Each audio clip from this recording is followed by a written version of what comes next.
Alhamdulillah bisa hadir di tengah-tengah kita. Memang hidup itu butuh perjuangan. Orang itu butuh perjuangan, berperjuangkan akidah.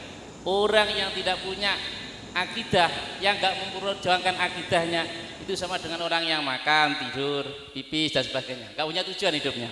Oleh karena itu, kalau tadi disampaikan tentang sejarah, kalau kita melihat sejarah orang Tuban itu biasa bertengkar, Pak. Bisa lihat itu mulai Rogalawi Tuban, orang Tuban bukan penakut, pendekar semua orang Tuban itu. Tetapi pada sore hari ini nanti akan dibuka. Kayaknya itu orang Tuban tapi sopan-sopan gitu. Lah oleh karena itu kalau di dalam kesejarahan dengan Pasuruan juga masih saudara itu, Paten Nampi sama Rogalawi ini.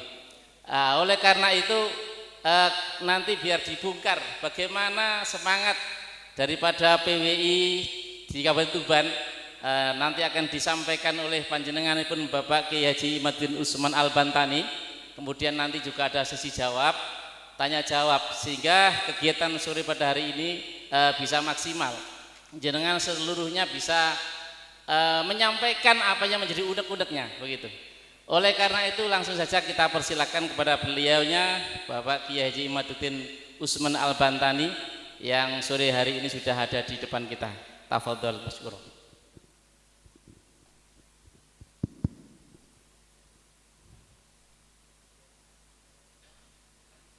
Assalamualaikum warahmatullahi wabarakatuh. Alhamdulillah, salatan wassalaman ala rasulillah, amma ba'du. Faya ashabal fadail hadaratil mukarramin, sahibil bait Kiai Haji Ansori MPT wa akhuhu Yai Mas'ud, Ketua PWI Jawa Timur Gus Jami', Kesepuhan PWI Jawa Timur Gus Abdul Hamid Mujib, bakal calon wali kota Pasuruan insyaallah jadi. Kiai Syarifuddin, Ketua Lembaga Dakwah PWI Pusat, Gus Suheri, wong bodoh sing pinter Laskar Jawa Timur, Kiai Syakir dari Bekasi, ini tetangganya Tengku Kori ini, gayanya kayak Tengku Kori. Para kesepuhan, Ketua PWI Kabupaten Tuban, Ketua Laskar atau Panglima Laskar Kabupaten Tuban, para yai, para alim, para ulama. Hari ini sangat berbahagia saya dapat hadir di Pondok Pesantren Tarbiyatut Tullab panjenenganipun Kiai Ansori dalam rangka menyaksikan pelantikan PWI Kabupaten Tuban, perjuangan Wali Songo Laskar Sabilillah. Jangan kita berjuang ingin semua orang ikut berjuang bersama kita. Dari zaman dulu, sejak masa perjuangan, pejuang itu minal aqallin, pejuang itu minoritas, karena pejuang itu memperjuangkan hak-hak mayoritas. Tidak semua orang diberikan rasa syaja'ah fil qalbi. Ada orang yang dititipi oleh Allah di dalam hatinya syaja'ah. Dialah yang akan menjadi agen of change of the world. Agen perubahan dunia itu hanya dilakukan oleh orang-orang fi qalbihi syaja'ah. Perubahan apapun di dunia ini, peradaban dibangun oleh man fi qalbihi syaja'ah, para kesatria. Daraballahu matalar rajulaini ahaduhuma abkam la yaqdiru ala syai'in wa huwa kallun ala maulah aynama yuwajjihu lam ya'ti bi khairin hal yastawi huwa wa man ya'muru bil adli wa huwa ala siratim mustaqim. Manusia itu ada dua. Allah membikin perumpamaan jenis manusia itu seperti dua orang laki-laki. Pertama laki-laki yang bisu, seorang hamba sahaya yang ia tergantung kepada tuannya. Aynama yuwajjihu ay yatawajjah fala ya'ti bi khairin. Di mana saja tuannya itu menyuruh, dia akan bekerja, tetapi lam ya'ti bi khairin. La ya'ti bi khair, dia tidak akan bisa melakukan apapun yang terbaik. Hal yastawi huwa wa may ya'muru bil adli wa huwa ala siratim mustaqim. Apakah orang yang semacam itu sama dengan orang yang dia memerintahkan keadilan dan dia berdiri di atas jalan yang lurus? Dari zaman dulu manusia itu terbagi dua. Ada yang dia mau bekerja li syaja'atihi fi qalbihi li irfanihi wal yaqinih, karena keberaniannya, karena ma'rifatnya, karena keyakinannya. Ada yang dia bergerak ketika maulanya, majikannya menyuruh. Aina ma yuwajjihu la ya'ti bi khair. Di mana saja tuannya menyuruh, dia akan bekerja. Tidak didasari oleh apa keyakinan yang ada di dalam jiwanya. Dan PWI itu termasuk orang-orang ya'muru bil adli wa huwa ala siratim mustaqim. Dia adalah orang-orang yang memerintahkan kepada keadilan dan dia berdiri di atas jalan yang lurus. Bagaimana tidak lurus? Wal takun ummatun yad'una ilal khairi wa ya'muruna bil ma'rufi wa yanhauna 'anil munkari wa ulaika humul muflihun. Ini PWI. Ciri pertama PWI adalah yad'una ilal khair, menyeru manusia kepada kebaikan. Ini yang harus dijaga. Wa ya'muruna bil ma'ruf, dan memerintahkan kepada kebajikan, kepada kema'rufan, kearifan lokal. Wa yanhauna 'anil munkar, dan mencegah dari kemungkaran. Wa minal munkarati may yantasibu ila ghairi abihi bi ghairi haqqin. Dan daripada kemungkaran adalah yang ada di depan mata kita hari ini, orang yang bernisbat kepada leluhurnya yang bukan leluhurnya, fadlan anintisabihim ila Rasulillahi Muhammadin sallallahu alaihi wasallam bizuri wal kadhib. Apalagi orang-orang yang hari ini kita lihat berintisab kepada Rasulullah dengan dusta dan penipuan. Dengan penipuan dan dusta, dan kedustaannya ini terverifikasi di dalam kitab-kitab sejarah.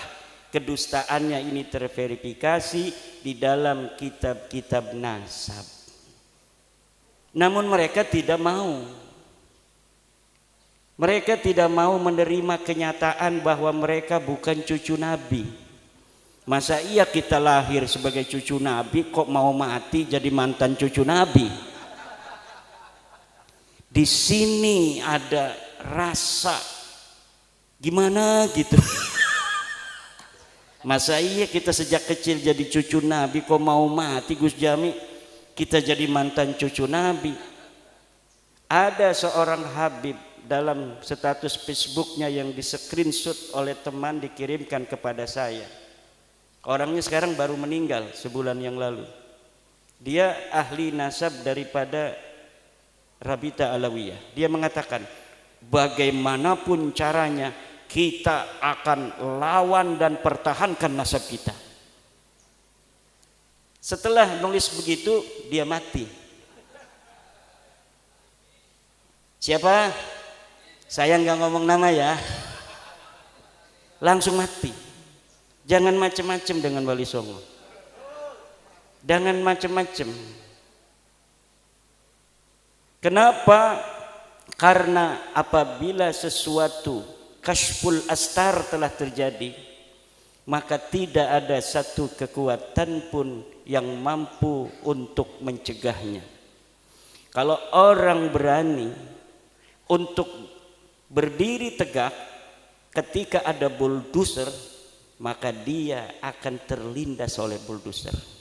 Siapapun dia, kalau Allah sudah berkehendak. Dan ini nampaknya Allah betul-betul sudah berkehendak. Apapun fitnahnya, apapun framingnya, setinggi apa dia pangkatnya hari ini, yang mau membela nasab yang telah menyakiti Rasulullah Muhammad sallallahu alaihi wasallam itu beratus-ratus tahun, dia akan ikut terbantai oleh kedahsyatan kehendak Allah Subhanahu wa taala. Ini yang saya rasakan, yang saya pandangi, yang saya sendiri itu tidak menyangka akan seperti ini. Dan setiap langkah itu diberikan kemudahan oleh Allah, karena bukan Imaduddin yang mau, bukan Gus Jami yang mau, bukan Gus Abbas yang mau, bukan Gus Sukhairi wong bodoh yang mau. Wong pinter pun tidak bisa, apalagi cuma wong bodoh. Tapi ini nampaknya memang betul-betul kehendak Allah Subhanahu wa ta'ala. Tidak ada jalan lain, terima saja, ente bukan cucu Nabi.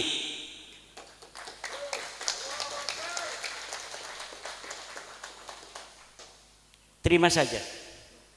Kalau tidak terima, bahaya. Bahaya. Secara ilmu nasab sudah terbukti. Mereka menisbatkan diri kepada Ahmad bin Isa yang ada di abad ketiga, keempat. Menurut versinya mereka keempat. Menurut versi saya sebenarnya beliau hidup di abad ketiga. Tetapi menurut Ba'alwi dia wafat 345 Hijriah.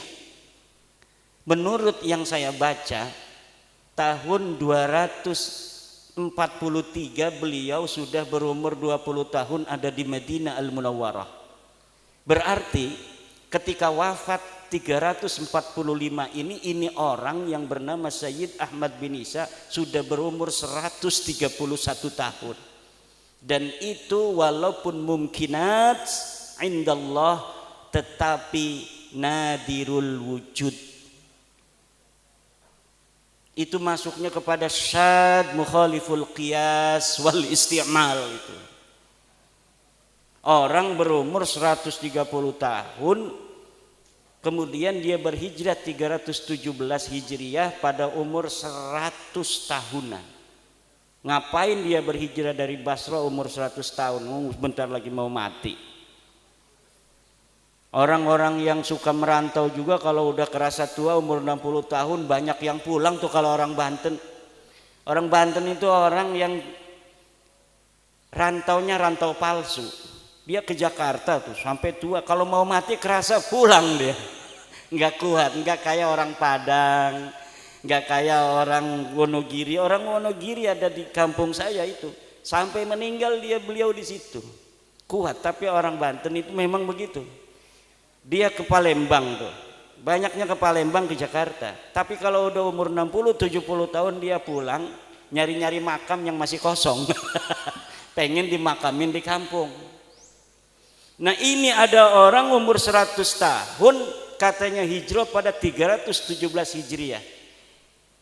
Namanya Ahmad bin Isa. Pak, itu bukan Ahmad bin Isa yang punya ayah Muhammad An-Nakib, Pak. Itu bukan kakek kamu mah ini namanya Ubaid bin Isa bin Alwi bin Muhammad bin Himham bin Aon.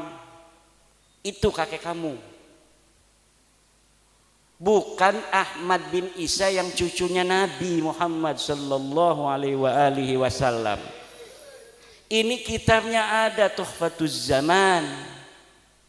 Ini ada kitabnya Al-Ansab Al-Ahdaliyah. Karena mereka dengan Bani Ahdal itu sepupu, kakeknya satu. Masa kita sepupu satu kakek dari garis ayah, dari kakeknya ini ke barat, ini ke timur? Enggak mungkin. Lalu kalau masih mengelak dari sisi ilmu nasab, dari ilmu sejarah, tes DNA sekarang memverifikasi bahwa memang mereka bukan keturunan Arab, mereka orang Ajam.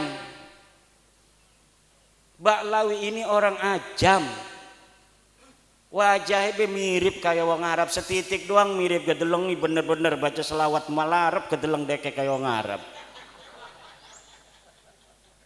Bukan, mereka bukan orang Arab dan mereka bukan keturunan dari baginda kita Nabi besar Muhammad sallallahu alaihi wasallam. Dalam darahku mengalir darah Rasulullah. Nanti getihmu diperiksa. Batur-bature dulur-dulure wis diperiksa 180 wong ning Yaman wis diperiksa. Ya kabeh haplogrupe G, mayoritas G, ana sing E, ana sing R si Jiroro iku berarti wong sing ding Ba'lawi kaken. Dudu Ba'lawi karena wong gedean bengene iku di Ba'lawi kena. Padahal dudu Ba'lawi, kayak Wali Songo di Ba'lawi no. Jadi dari dulunya memang ada upaya-upaya perebutan tokoh-tokoh yang dia bukan keluarga Ba'lawi kemudian diba'lawikan. Buktinya mana? Hasil tes DNA 180 itu 99% G, tapi ada beberapa orang yang beda. Nggak mungkin orang yang satu kakek katanya dari sama-sama kakeknya Ubed, garis lurus laki-laki, tiba-tiba anak cucunya bedo-bedo, ora bakal. Saya tanya kepada Dr. Sugeng Sugiarto dari Badan Riset dan Inovasi Nasional, bagaimana ini kemungkinan mereka cucu Nabi? Kata Dr. Sugeng, mustahil. Mustahil ning akidah iku apa artine? Mual bakal, ora ta'alluq lil mumkinat ora. Mustahil mah sesuatu yang tidak mungkin terjadi. Seperti Allah itu ada dua, itu hukumnya mustahil.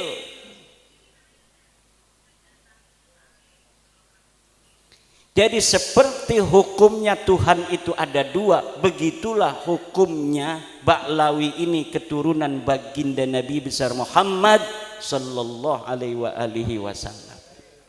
Jadi siapa bae wong sing masih ngebela iki kita wedi bukan manjingen ning wong sing man yu'dzi Rasulullah sallallahu alaihi wasallam.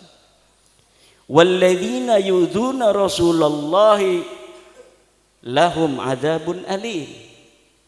Al-Qur'an sing ngomong walladzina yu'dzuna Rasulullah lahum adzabun alim. Dan orang-orang yang menyakiti Rasulullah mereka akan mendapatkan siksa yang memedihkan. Alimun bimakna mulimun, siksa yang memedihkan. Bagaimana kalau mereka Rumel Abbas, Romli Al-Idrus atau Idrus Romli, pembela-pembela Ba'lawi itu nanti ketemu Rasulullah Muhammad sallallahu alaihi wasallam? Betapa malunya mereka nanti ketemu Rasulullah Muhammad sallallahu alaihi wasallam dalam keadaan mereka membela orang-orang yang mencangkok nasab Rasulullah Muhammad sallallahu alaihi wasallam, mengaku keturunannya namun mereka bukan keturunannya. Oke lah, dulu-dulu mereka tidak tahu hukumnya itu laisa alaikum harajun fima akhta'tum bih wa laisa alaikum junahun fima akhta'tum bih. Kalian tidak berdosa terhadap kesalahan menyebut daripada keturunan itu di masa-masa yang lalu karena kamu tidak tahu. Walakin ma ta'ammadat qulubukum, tetapi yang berdosa itu sudah tahu tapi sengaja tidak mau menerima. Kita sudah kasih tahu kan, sayang sini sayang, beb sini beb, cucu Nabi, ya saya cucu Nabi, saya bin Ubed bin Ahmad bin Isa. Sayang, ini Ubed bukan anaknya Ahmad. Kakek saya ngomong begitu. Hei Yahudi pesek. Hei jangan Yahudi pesek, Yahudi pesek. Sabar, jangan marah-marah. Sabar. Ini kitabnya nih, Tahdhibul Ansab. Gak ada bapak kamu itu Ubed namanya anak Ahmad bin Isa. Ini kitab abad kelima ini namanya Tahdhibul Ansab karya Al-Ubaidili. Ini kitab Al-Majdi karya Al-Umari. Ini sebut, cari bapak kamu itu ada enggak? Ini tidak ada itu berarti bukan berarti tidak ada, tidak ditemukan berarti tidak ada. Kalau di kitab ini tidak ada, di kitab lain bisa jadi ada. Mana kitab lainnya? Tidak ada. Kalau kitab lainnya tidak ada, lalu gimana? Kita cari lagi kemana-mana nggak bakal ada, karena memang tidak ada. Bagaimana sesuatu yang tidak ada diada-adakan? Namanya itu nasab jadi-jadian. Betul apa enggak Yai Syarif? Yai Ansori punya anak berapa? 3. Anaknya cuma 3. Namanya siapa? Maulana Ansori. Ini Amul Maula Ansori. 3. Nur Aini Ansori. Nah, Nur Aini ini catat. Namanya anaknya 3 tuh, Nur Aini, Maulana Ansori, dan satunya Ni'amul Maula Ansori. Kan udah 3 tuh, catat tuh kan, 3 misalnya. Lalu 100 tahun lagi, karena ini orang besar, cucu daripada Joko Tingkir, lalu ada yang ngomong anaknya 4 tambah Samlawi. Sedang beliau ini bikin apa namanya catatan pribadi. Ada kitab Tangkihul Qaul dicatat anak saya 3. Ini kan bukti sejaman. Ada lagi buku harian catat anak saya 3, anak pertama lahir tahun sekian, anak kedua tahun sekian, anak ketiga tahun sekian. Ya anaknya cuma itu aja. Maulana Ansori, Nur Aini sama satunya itu, nggak ada Samlawi. Kata yang ngaku-ngaku keturunan dari Ki Ansori itu ada, tapi tidak dicatat. Dalilnya dalam kaidah ada adamul wujdan la yadullu ala adamil wujud. Apa katanya? Adamul wujdan la yadullu ala adamil wujud. Tidak ditemukan bukan berarti tidak ada. Betul, ada kaidah itu. Tidak ditemukan bukan berarti tidak ada. Ada orang bawa motor ke rumah, bawa kunci, cerek, kuncinya diambil, dicantolin di paku.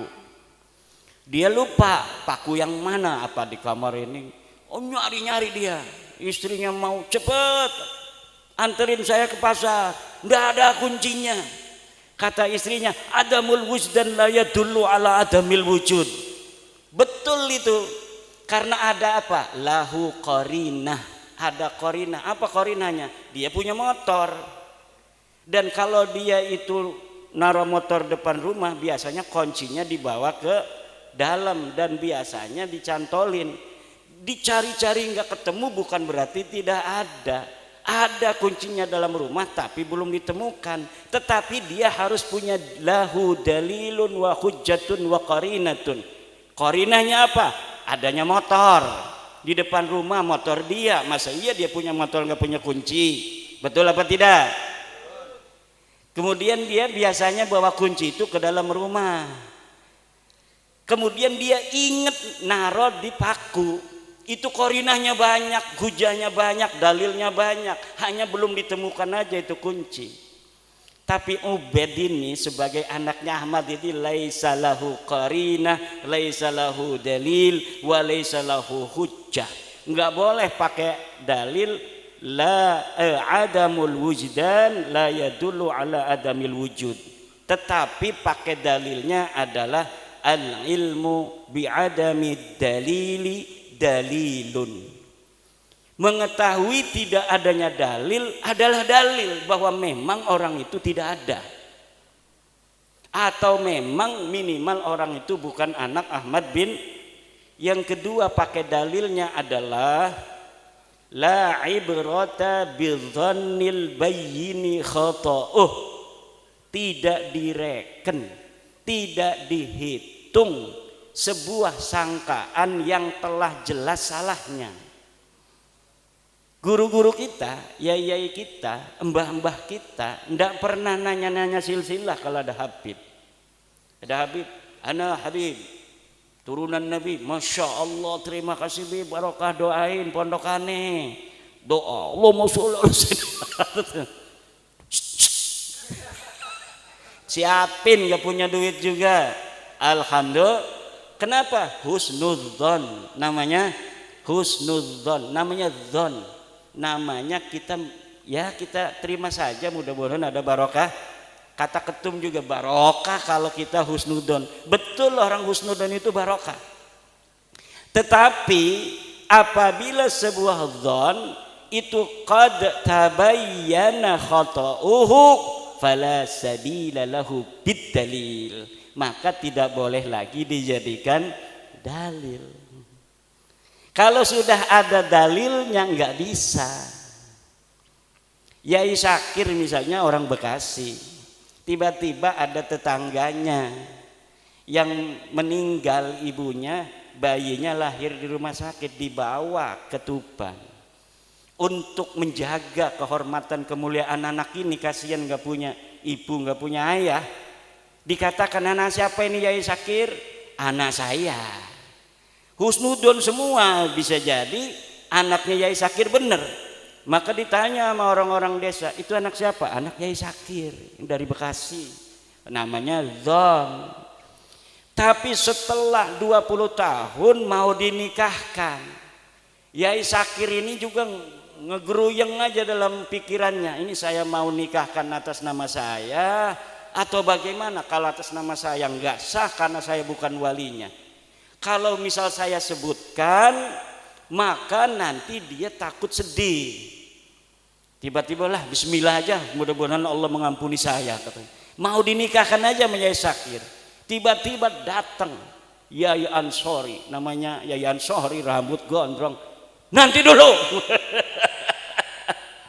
Nanti dulu, jangan dinikahkan. Ini saya telah dapat informasi dari Bekasi bahwa ini bukan anaknya Kak Haji, ini anaknya tetangga Kak Haji, ibunya meninggal, Kak Haji kasihan, kemudian Kak Haji asuh dia sebagai anak sendiri, nggak bisa nikah. Mana katanya dalilnya? Ini tuh rumah sakitnya, ini bukti dari rumah sakit bahwa ini bayi anaknya Samlawi, Samlawi lagi, ibunya Samsiah, bukan anak Kak Haji. Dulu-dulu kalau orang sampai ditanya di pengadilan pun, di pengadilan Tuban, ini si anak ditanya, hei apa namanya Gus Jami, anak siapa itu? Kamu bersaksi di depan pengadilan setelah disumpah. Saya tanya, kata hakim, anak siapa itu? Anak Yai Syakir. Sah apa tidak? Sah. Karena suhroh wal istifadah. Sudah tasamu bainan nas fi palang wa fi soko, bahwa anak ini anak Yai Syakir. Tapi ketika surat dari rumah sakit ini sudah ada, jelas ini bukan anak Yai Syakir, suhro istifadoh itu gugur semua. Jadi suhro dan istifadoh itu, kata Ibnu Hajar Al-Asqalani di dalam kitabnya Al-Jawabul Jalil, innan nasaba mimma yasbutu bisyuhrati wal istifadah illa ayyasbuta ma yukhalifuh. Nasab itu sebagian dari sesuatu yang bisa ditetapkan dengan syuhrah dan istifadah.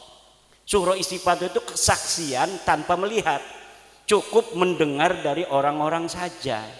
Orang mengatakan itu anak Yai Syakir, kita percaya saja itu anak Yai Syakir. Kalau ditanya oleh hakim anak siapa, kita tidak dianggap berdosa, tidak dianggap berbohong kalau mengatakan anak itu anak Yai Syakir, karena sudah syuhra dan istifadah. Dulu sebelum ada penelitian nasab Ba'lawi, orang yang mengatakan Ba'lawi turunan Nabi itu tidak berdosa. Kenapa? Sudah syuhrah wal istifadah. Tapi ketika surat lahirnya ada bahwa Ubaid ini leluhur mereka bukan turunan Ahmad, ya ndak boleh. Kan kitabnya sekarang baru ditemukan. Kitab-kitabnya ini banyak, itu sekarang baru ada di Indonesia.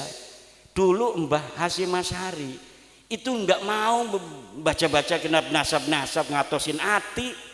Saya aja ini kerasa hatinya atos 2 tahun mikirin nasab.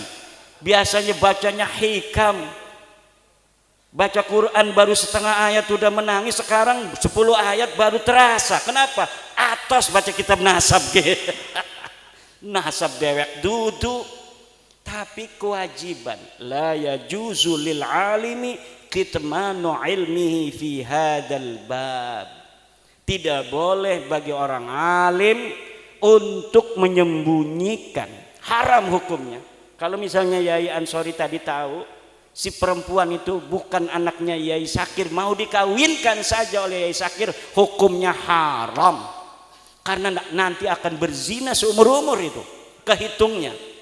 Anaknya tidak sah dinikahkan oleh bukan ayahnya, kok ayah angkat tidak sah menikahkan, tapi Yai Syakir menikahkan yang bukan anaknya. Anaknya mengira bahwa dia itu sudah sah nikahnya, padahal indallahi la yasihhu, inda Syekh Syakir sendiri la yasihhu, inda Ki Ansori juga la yasihhu.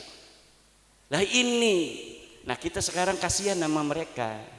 Wes dok aja marah-marah dok.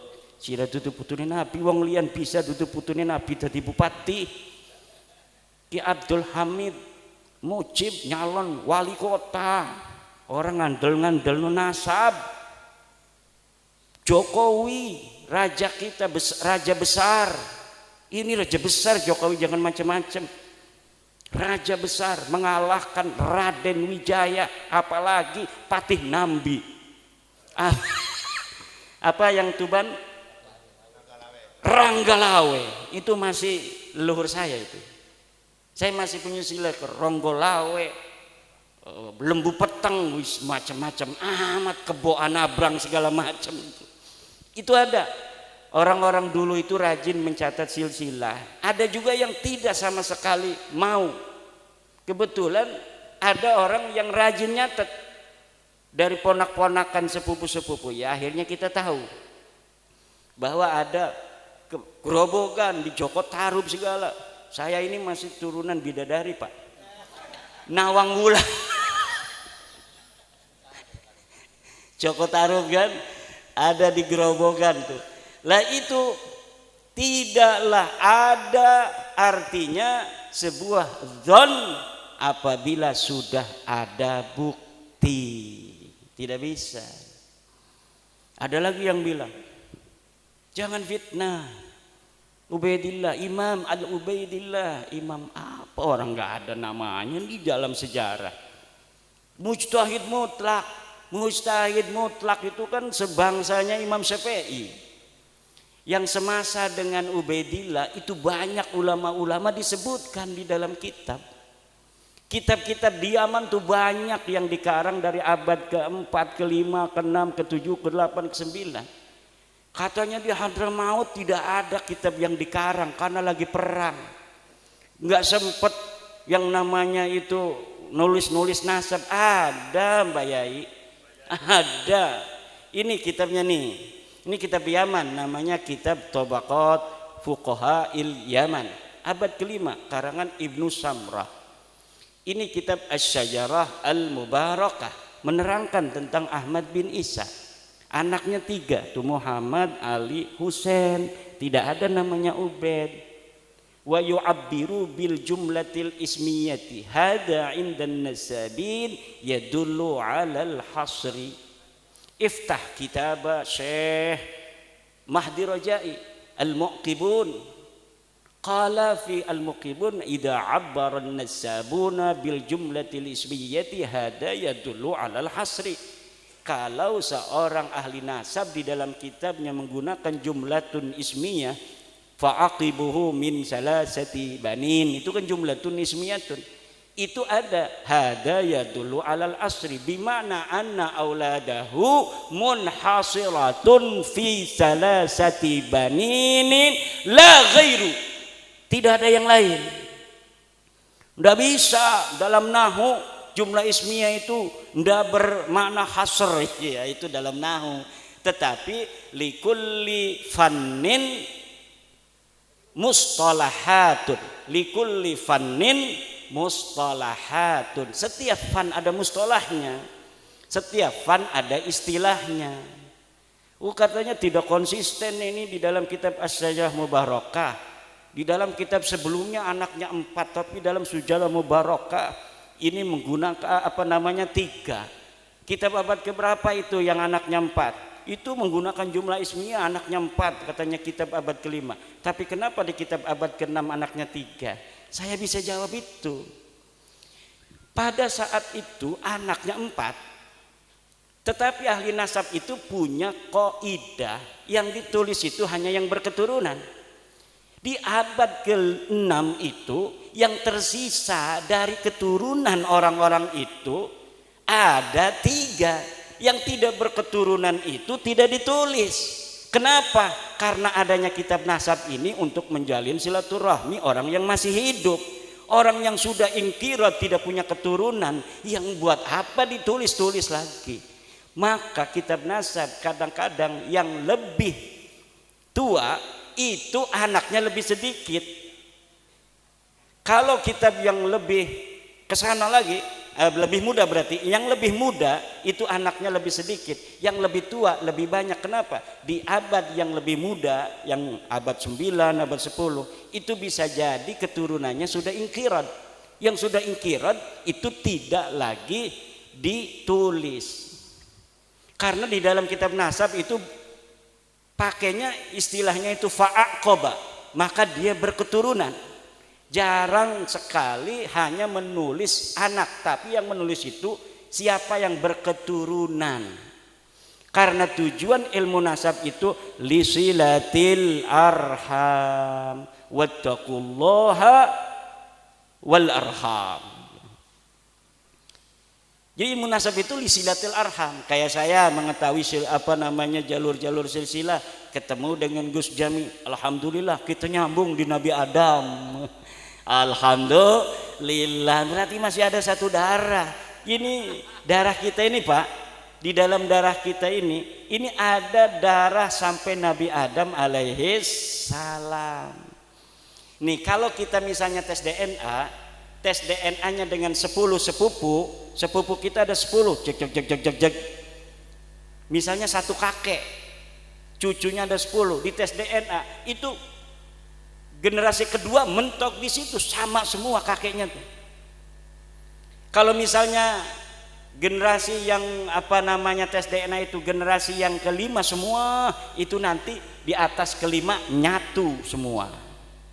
Nah ini Baklawi yang sudah tes DNA ini kan udah tes DNA nih 187, dan kita punya 7, yang satu dari relawan Baklawi yang mendukung kita. Ada Baklawi yang mendukung kita rahasia, bahaya itu orang, bisa dimarahin itu. Nah itu yang satu relawan itu akunnya pun kita yang pegang, jadi kita bisa teliti dia sedalam-dalamnya. Kalau yang kita akunnya nggak tahu, hanya melihat ke pengumuman yang ada di dalam internet family tree DNA, ya hanya luar-luarnya saja mengetahui, oh dia bukan orang Arab, oh dia bukan turunan Nabi. Tapi kalau kita buka akunnya, kita bisa ketahui sepupu dekatnya siapa saja, sepupu jauhnya siapa saja. Dan kita itu punya relawan dari Baklawi sendiri. Dan ini rahasia dari Indonesia apa dari Yaman, pokoknya di dunia ini ada Balawi yang mendukung PWILS dan dia mau jadi relawan, dan kita sudah teliti, yakin, hakul yakin bahwa mereka, dia dan keluarganya bukan keturunan baginda Nabi besar Muhammad sallallahu alaihi wasallam. Kita bukan untuk merendahkan orang, kita hanya mau beritahu ente salah. Ini sebenarnya nih ente bukan orang Arab, ya maaf ya. Ente bukan turunan Nabi, ya maaf ya. Tapi ente tetap saudara kita. Ente tetap saudara kita. Hayu kita sama-sama di Indonesia hidup seuyunan, bareng-bareng, jangan ledek lagi aneh ya. Begitu aja beres. Kita hidup lagi seperti biasa. Tidak ada orang yang merasa lebih tinggi lagi secara nasab nanti seperti dulu-dulu lagi. Wah ente Yahudi pesek, ente ajam. Saya itu pernah loh, makanya terngiang-ngiang itu ada Baklawi yang nyebut guru saya Abu Yamuh tadi, hei orang ajam. Begitu. Jadi Abu Ya pernah marah-marah kepada Baklawi. Hei Baklawi usia ulah asup ke Banten, lamun asup ke Banten sancana ceramah sia baca tahlil heula 10.000 kali begitu. Marah nih Baklawi. Katanya, hei orang ajam. Wah, kata saya ini boleh juga. Coba mukanya sama muka Abu Yamuh tadi, Araban mana itu?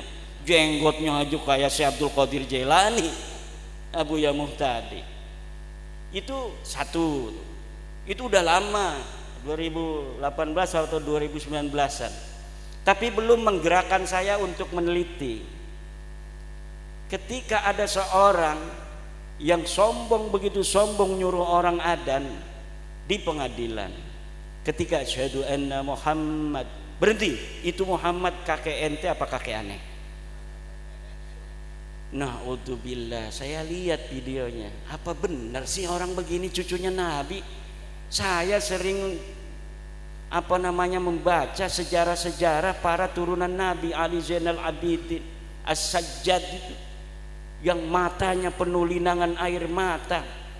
Kalau dia ketahuan sebagai cucu Nabi, dia pindah lagi ngontrak rumah supaya tidak ketahuan. Kalau dia dikatakan sebagai cucu Nabi, saya katanya takut kalau saya berbuat dosa, Allah akan menimpakan saya 2 kali lipat dosa daripada orang lain.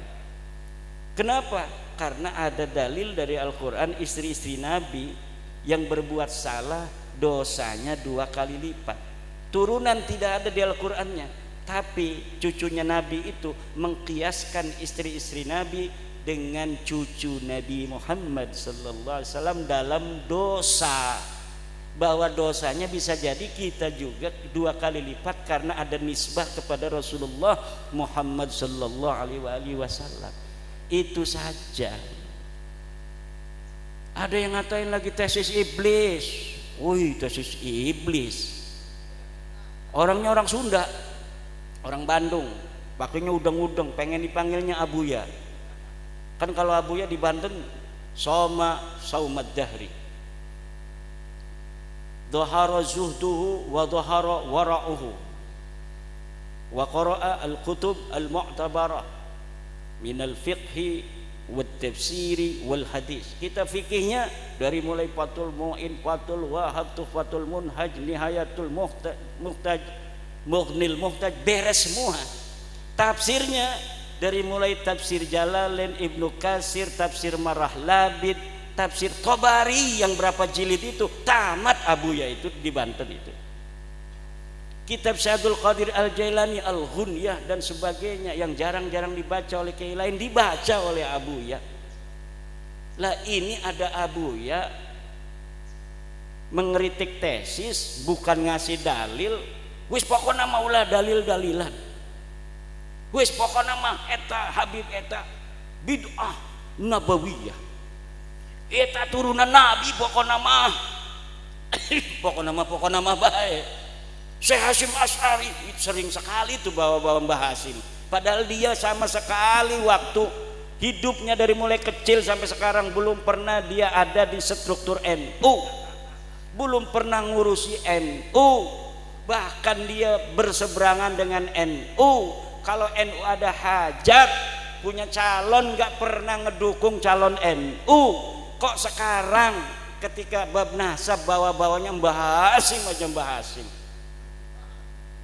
Mbah Hasyim katanya mengisbat Ba'lawi, mana kitabnya Mbah Hasyimnya? Kalau misalnya ada muridnya Mbah Hasyim, mana saksinya yang masih hidup mengatakan Mbah Hasyim mengisbat Ba'lawi? Tidak ada.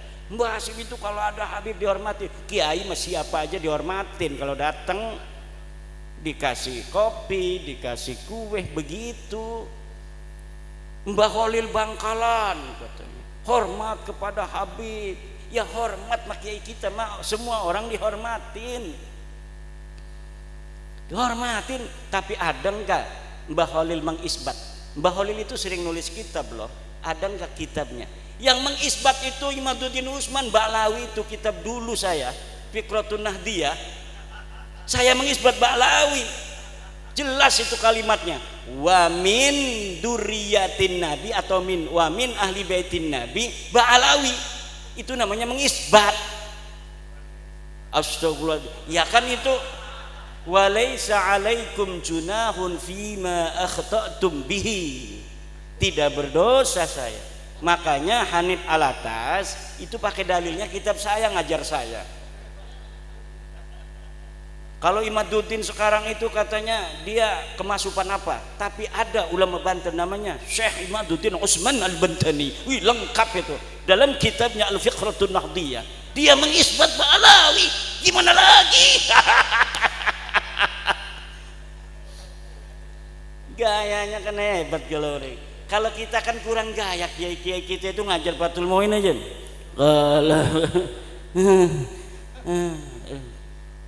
Dengan tidak mereka aja, tidak meyakinkan, padahal mah yudhiru tawadhu, yudhiru, atau kiai kita itu tidak meyakinkan kalau dibandingkan dengan ada orang-orang begitu. Kalau dulu nggak ada orang begitu ya karena semua begitu beres, tapi karena sekarang ada saingannya tidak fair, framing segala macam di semacam-macam lah gayanya. Akhirnya kiai kita yang betul-betul alim, tafahum fiddin, tafaqquh fiddin, itu kelihatan tidak alim. Sementara orang yang pidatonya hebat, saudara-saudara, wallah DNA itu haram DNA haram katanya, meyakinkan, betul tidak? Meyakinkan. Kalau kiai kita itu kumaha etanya, aduh aing mah teu sanggup cenah eta ieu kiai tahajudna sawengi cenah 200 rakaat, waduh jauh aing mah. Itu kiai saya mah kalau ngaji begitu. Kalau ada cerita kiai-kiai yang katanya tahajudnya 200, dia ngomong, iya mah lain bangsa urang. Naon lain bangsa urang, ini mah bukan kelas saya. Selalu ngomong begitu. Tapi zaman sekarang ini karena ada orang-orang yang mengajarkan gaya lain dari gaya Wali Songo yang tawadu, itu kalau ada terangin makrifat, orang yang sudah makrifat pada Allah, dia dalam sholat jangankan istrinya, anaknya, dirinya sendiri, Masya Allah, tidak ingat kalau dia sedang sholat karena khusyuk kepada Allah. Hari model kiai mah jauh, model kiai mah. Kalau dia tidak menunjuk dirinya, zaman sekarang tuh nunjuknya pada jamaah, model kiai mah jauh. Kalau kiai dulu yang ditunjuk dirinya sendiri. Iya mah jauh, lain bangsa orang. Duduk kelas kita iki, duduk kelas kita iki. Begitu gaya kiai kita dulu. Makanya yai sekarang gayanya agak dirubah. Allahu Akbar, Masya Allah. Coba tadi lihat anak-anak kita lagi marhaba, tunduk, begitu gaya-gayanya. Karena yang diajarkan ketawaduan, akhlak. Tapi sekarang orang yang lagi marhaba, Allah, Allah, waalaikumsalam, nggak ada yang assalamualaikum di waalaikumsalam lagi marhaba. Ditanya sama orang setelah dari marhaba, tadi lagi marhaba kamu ngomong waalaikumsalam, Rasulullah mengucap salam kepada kita semua. Dan Rasulullah menyampaikan salam untuk semua jamaah yang hadir di sini. Masya Allah, dapat barokah orang-orang Soko pada hari ini karena kedatangan daripada Ane Imaduddin Usman. Masya Allah, Rasulullah sampai titik salam kepada kita semua. Gayanya begitu. Na'udzubillah, kita tidak diajarkan seperti kita ala manhajil awliya ittis'ah. Kita manhaj wali songo yang arif dan bijaksana, berdakwah dengan ramah tidak marah, berdakwah dengan manis tidak bengis, berdakwah dengan beradab tidak biadab. Wallahu huwal muwaffiqu ila aqwami thoriqin. Wassalamualaikum warahmatullahi wabarakatuh. Mungkin ada 2 atau 3 pertanyaan boleh. Terima kasih tadi yang telah disampaikan oleh panjenenganipun Kiai Haji Imaduddin Usman Al-Bantani. Mungkin dari yang hadir di sini kami persilakan untuk menanyakan terkait dengan hal-hal yang perlu ditanyakan. Karena waktu kita batasi 3 aja, 3 penanya. Mungkin ya yang tinggi itu tangannya, satu lagi.